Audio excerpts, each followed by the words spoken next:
Hello, everyone, welcome back to our channel.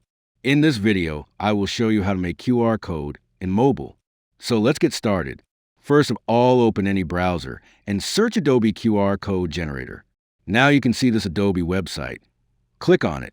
It may take some time to open, so keep patient. Now at the bottom, you can see an option which says, you want to continue with web or download free app, which name is Adobe Express. I want to continue with web, so I'm clicking on Continue. Now, here you can pass link, and boom, QR code is created. Now you can customize your QR codes, color and style.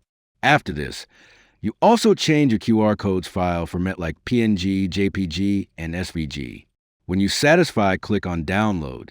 If you found this video helpful, give this video a thumbs up and don't forget to subscribe, and we will see you in the next video. Tell them goodbye.